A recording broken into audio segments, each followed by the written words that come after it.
Hello students, और सभी का स्वागत है एक बार फिर से मेरे YouTube चैनल पर। आज हम लोग फिजिक्स के इस वीडियो में, इस लेक्चर में थोड़ा सा ऑप्टिक्स की ओर चलेंगे। किरण प्रकाशिकी की ओर हम लोगों ने कुछ लेक्चर्स अटेंड किए हैं। आज उसी के आगे एक ऐसे टॉपिक पर हम लोग बात करेंगे तो यूपी बोर्ड के एग्जामिनेशंस के लिहाज से तो बहुत इंपॉर्टेंट है ही, साथ ही साथ जो हम अपने दैनिक जीवन में जिसको देखते हैं, अनुभव करते हैं और जिसके बहुत से उदाहरण हम सब के लिए कुतूहल का भी विषय होते हैं, ऐसी एक घटना के बारे में आज हम लोग डिस्कस करेंगे। तो चलिए आज के टॉपिक से आपको परिचित कराता हूं। आप लोग इस बोर्ड पर देख रहे होंगे कि आज जो टॉपिक हम लोग डिस्कस करने वाले हैं, जानने वाले हैं, वो है प्रकाश का अपवर्तन, रिफ्रैक्शन ऑफ लाइट। अर्थात आज हम लोग प्रकाश का ये जो महत्वपूर्ण गुण है, जैसे परावर्तन के बारे में हमने पढ़ा था, ये अपवर्तन भी प्रकाश का एक महत्वपूर्ण गुण है और इस गुण के बारे में भी आज हम लोग चर्चा करते हैं। तो सबसे पहले मैं आपको प्रकाश का अपवर्तन क्या है इसको समझाने का प्रयास करता हूं। जब प्रकाश की किरण एक समांग माध्यम से, यूनिफॉर्म मीडियम, समांग माध्यम से मेरा तात्पर्य है यूनिफॉर्म मीडियम, एक समांग माध्यम से दूसरे समांग माध्यम में प्रवेश करती है, तो दूसरे समांग माध्यम में जाने पर वो अपने पथ से विचलित हो जाती है, अर्थात वो रास्ता बदल लेती है, वो अपना मार्ग बदल लेती है और साथ ही साथ दूसरे माध्यम में उसका वेग भी बदल जाता है, उसकी चाल भी बदल जाती है। विद्यार्थियों, फिर से मैं इस डेफिनेशन को रिपीट करता हूं कि जब प्रकाश की किरण एक समांग माध्यम से दूसरे समांग माध्यम में प्रवेश करती है तो वह अपने पथ से विचलित हो जाती है, साथ ही साथ प्रकाश किरण की चाल भी बदल जाती है और यह घटना कहलाती है प्रकाश का अपवर्तन, रिफ्रैक्शन ऑफ लाइट। अब जब मैंने कहा कि वह अपने पथ से विचलित हो जाती है, मार्ग बदल जाता है, तो इसका तात्पर्य क्या है, इसको हम आपको एक्सप्लेन करना चाहेंगे। हमारे पास यहां पर दो फिगर बने हुए हैं, हम दोनों के माध्यम से देखेंगे। मैं आपको सबसे पहले फिगर की ओर ले चलता हूं। यहां हमारे पास इधर की ओर फर्स्ट मीडियम है और इधर की ओर सेकंड मीडियम है। इन दोनों मीडियम्स को जो डिवीजन देती है लाइन, वो ए बी है। हमने मान लिया ए बी वह पृथक्कारी रेखा है जो प्रथम माध्यम और द्वितीय माध्यम को अलग करती है। अब दोनों माध्यम अलग हो गए। फर्स्ट माध्यम में या प्रथम माध्यम में एक प्रकाश की किरण PO आपतित होती है।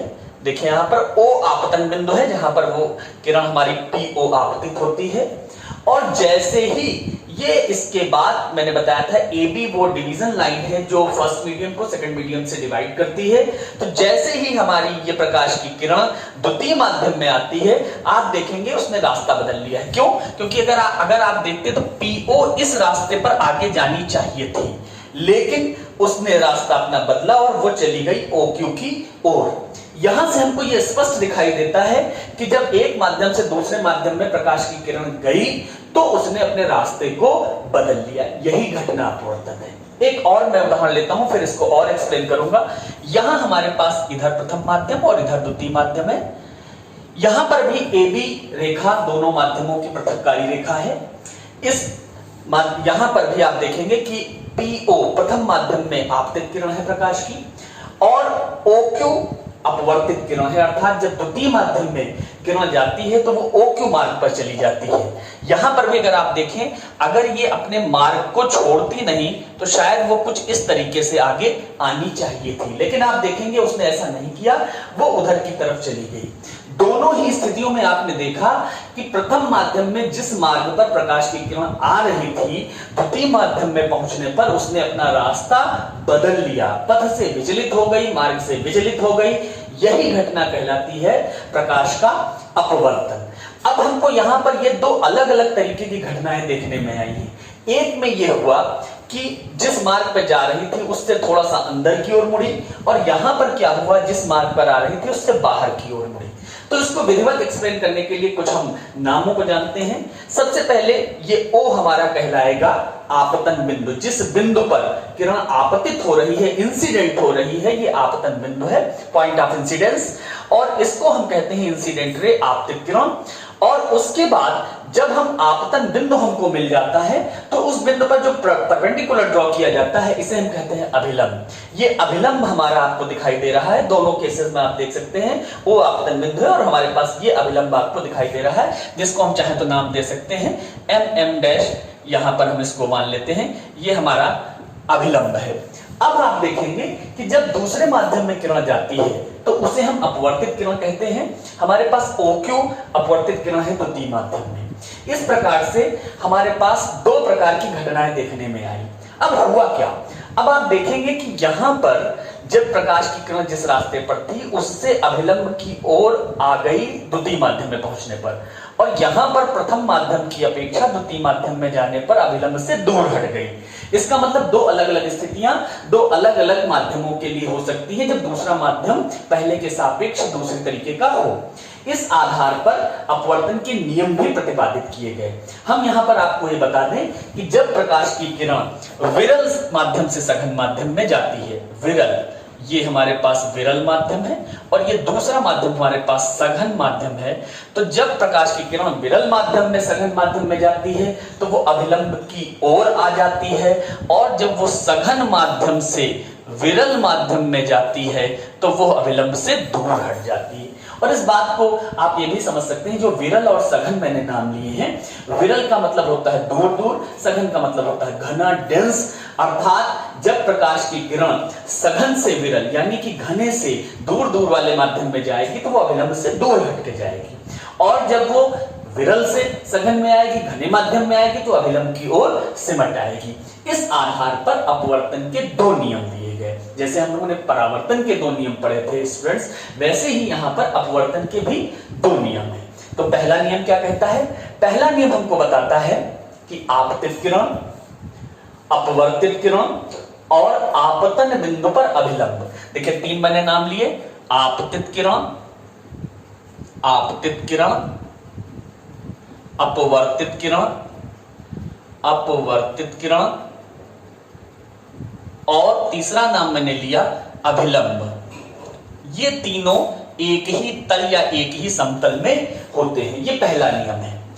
ये हमारे पास एक समतल में होंगे, ये हमारे पास अपवर्तन का प्रथम नियम है। अब जो द्वितीय नियम है बहुत महत्वपूर्ण है, इसको आपको ध्यान से देखना पड़ेगा। द्वितीय नियम क्या कहता है, द्वितीय नियम कहता है कि आपतन कोण की ज्या, ज्या का मतलब है, मेरा मतलब ज्या हम हिंदी में बोलते हैं, जिसको आप लोगों ने त्रिकोणमितीय अनुपातों में साइन कहा था, उसको हम ज्या कहते हैं।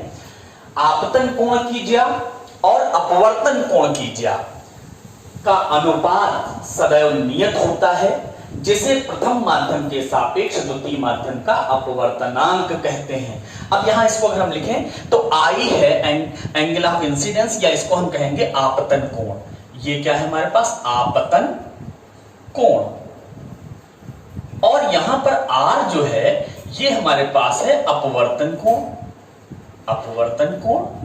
तो जो द्वितीय नियम हमको बताता है आपतन कोण की ज्या, अर्थात इसको अगर हम कहना चाहें तो साइन आई, और अपवर्तन कोण की ज्या अर्थात साइन आर, इन दोनों का अनुपात नियत होता है, कांस्टेंट होता है, और इसको एक विशेष नाम दिया गया प्रथम माध्यम के सापेक्ष द्वितीय माध्यम का अपवर्तनांक, जिसको हमने 1n2 से लिखा है। ये क्या है, प्रथम माध्यम के सापेक्ष, प्रथम माध्यम के सापेक्ष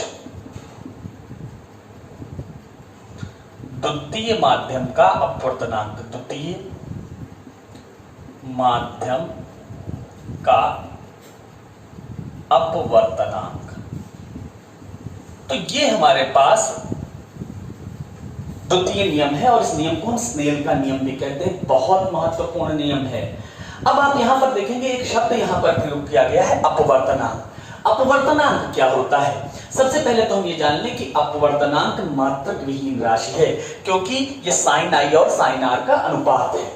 ये अपवर्तनांक माध्यम पर निर्भर करता है, माध्यम के ताप पर निर्भर करता है, और ये एक सापेक्ष राशि है। जब भी हम अपवर्तनांक की बात करते हैं तो अपवर्तनांक किसी दूसरे माध्यम के सापेक्ष लिया जाता है। जैसे यहाँ पर 1n2 को मैंने कहा है प्रथम माध्यम के सापेक्ष द्वितीय माध्यम का अपवर्तनांक, प्रथम माध्यम के सापेक्ष द्वितीय माध्यम का अपवर्तनांक। अब यहाँ पर मैं आपको स्टूडेंट्स एक चीज और बताना चाहूंगा, एक शब्द मैं आपके लिए और बता रहा हूं, निरपेक्ष अपवर्तनांक।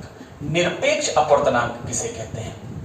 निरपेक्ष अपवर्तनांक अगर हमारे पास, यहां पर आप देखें हमारे पास दो माध्यम थे, यहां दो माध्यम थे, एक विरल था एक सघन था। विरल और सघन में हम वायु, कांच और पानी इस तरीके के तमाम से माध्यम ले सकते हैं जो एक दूसरे से विरल अथवा सघन हो सकते हैं। इनमें एक के सापेक्ष दूसरे का अपवर्तनांक हम ज्ञात कर सकते हैं। प्रकाश की किरण एक माध्यम से दूसरे में जा सकती है, जैसे वायु से कांच में जा सकती है, वायु से जल में जा सकती है, जल से कांच में जा सकती है, कांच से जल में जा सकती है। ये सब माध्यमों में प्रकाश की किरण इधर से उधर जा सकती है। तब हम इनमें एक के सापेक्ष दूसरे का अपवर्तनांक ज्ञात करेंगे। लेकिन जब हमने निरपेक्ष अपवर्तनांक की बात की तो इसको हमको ध्यान देना पड़ेगा कि निरपेक्ष अपवर्तनांक क्या है। यदि पहला माध्यम निर्वात हो, यदि पहला माध्यम निर्वात हो तो उसके सापेक्ष दूसरा माध्यम चाहे जो ले लिया जाए, निर्वात के सापेक्ष किसी भी माध्यम के अपवर्तनांक को उस माध्यम का निरपेक्ष अपवर्तनांक कहते हैं।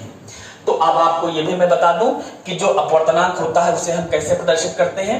तो जो हमारे पास निरपेक्ष अपवर्तनांक किसी का होगा, निरपेक्ष अपवर्तनांक निर्वात के सापेक्ष लिया जाएगा और इसका जो मान होगा निरपेक्ष अपवर्तनांक का, निरपेक्ष अपवर्तनांक का जो मान होगा वो होगा निर्वात में प्रकाश की चाल, निर्वात में प्रकाश की चाल बटे माध्यम में प्रकाश की चाल, माध्यम में प्रकाश की चाल। अब आप देखें निर्वात में प्रकाश की चाल को हम C से प्रदर्शित करते हैं और माध्यम में प्रकाश की चाल को V से प्रदर्शित कर दिया। ये किसी भी माध्यम का हमारे पास निरपेक्ष अपवर्तनांक निकल सकता है। तो अब आप देखें ये जो हमारे पास sign I upon sign R है, जिसको हमने 1n2 कहा है, 1n2 अर्थात पहले माध्यम के सापेक्ष द्वितीय माध्यम का अपवर्तनांक, इसको हम n2 अपॉन n1 भी कह सकते हैं, अर्थात प्रथम माध्यम का निरपेक्ष अपवर्तनांक, प्रथम माध्यम का, सॉरी यहां n2 है, इसका मतलब ये द्वितीय माध्यम का निरपेक्ष अपवर्तनांक है, द्वितीय माध्यम का निरपेक्ष अपवर्तनांक। और फिर हमारे पास जो n1 है ये प्रथम माध्यम का निरपेक्ष अपवर्तनांक, प्रथम माध्यम का निरपेक्ष अपवर्तनांक। अब यहां से देखें, अगर हमारे पास n2 अपॉन n1 1n2 के बराबर होता है और हमको यह पता है कि किसी भी माध्यम का निरपेक्ष अपवर्तनांक प्रकाश की चाल निर्वात में बटे प्रकाश की चाल उस माध्यम में, तो अब अगर हम यहां से थोड़ा सा इसको क्लैरिफाई और करें तो यानी कि द्वितीय माध्यम का जो निरपेक्ष अपवर्तनांक होगा वो होगा निर्वात में प्रकाश की चाल, उसको हम C ही कहेंगे, और जो द्वितीय माध्यम में प्रकाश की चाल है वो यहां लेनी पड़ेगी, अर्थात उसको हमने मान लिया V2। इसी प्रकार से जो प्रथम माध्यम का निरपेक्ष अपवर्तनांक होगा वो इस सूत्र से C बटे V1, जहां V1 प्रथम माध्यम में प्रकाश की चाल है। अब यहां से अगर हम देखें तो sine I upon sign R जो हमको प्राप्त होता है वो हमारे पास आ जाता है 1n2 बराबर n2 अपॉन n1, और यहां से अगर आप देखेंगे ये हो जाएगा V1 अपॉन V2। तो हम ये भी कह सकते हैं कि sine I upon sign R बराबर V1 अपॉन V2, अर्थात प्रथम माध्यम में प्रकाश की चाल, प्रथम माध्यम में प्रकाश की चाल बटे द्वितीय माध्यम में प्रकाश की चाल, बटे द्वितीय माध्यम में प्रकाश की चाल।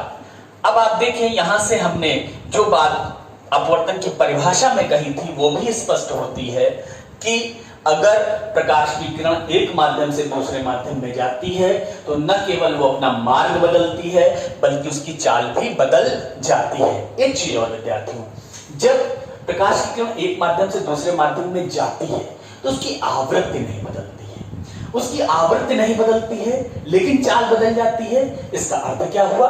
अब आप देखेंगे कि हमको पता है चाल बराबर